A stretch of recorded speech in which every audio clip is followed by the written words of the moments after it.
வேளாங்கண்ணிக்கு பட்ஜெட்டில் எப்படி நம்ம போயிட்டு வந்தோம் சொல்லி தான் உங்கள்கிட்ட ஷேர் பண்ண போகிறேன்.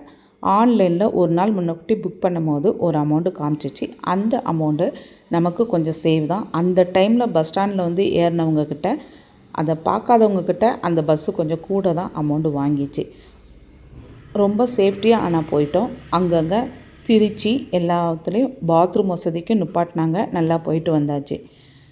இது நம்ம மாறி மாறி வரும்போது நமக்கு ஒரு ஆளுக்கு ஒரு 400 செலவாகுதுன்னா 200 தான் செலவாகுது. வேளாங்கண்ணியில் நம்ம காலையில் 6 மணிக்கெலாம் இறக்கி விட்டதுமே நம்ம போய் ரூம் பார்க்க போவோம். இறங்கின உடனே பஸ் ஸ்டாண்டில் நம்மளை சுற்றி ரூம் வேணுமான்னு நிறைய பேர் கேட்பாங்க.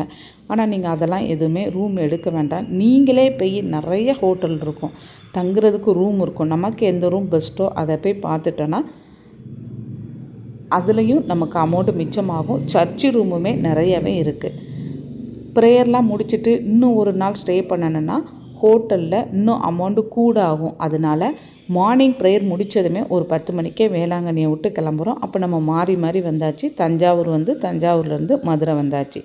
அடுத்த வீடியோவில் நான் எந்த ஹோட்டலில் தங்கியிருந்தோம், அங்கே என்ன அமௌண்ட்டு வாங்கினாங்கங்கிறதையும் உங்கள்கிட்ட ஷேர் பண்ணுறேன். இந்த டைமில் வேளாங்கண்ணி ரொம்பவே ரஷ்ஷாக இருக்கும். ரூம் திருவிழாங்கிறதுனால ரூம் ரேட்டும் கொஞ்சம் அதிகமாக தான் இருக்கும் அப்படின்னு சொன்னாங்க.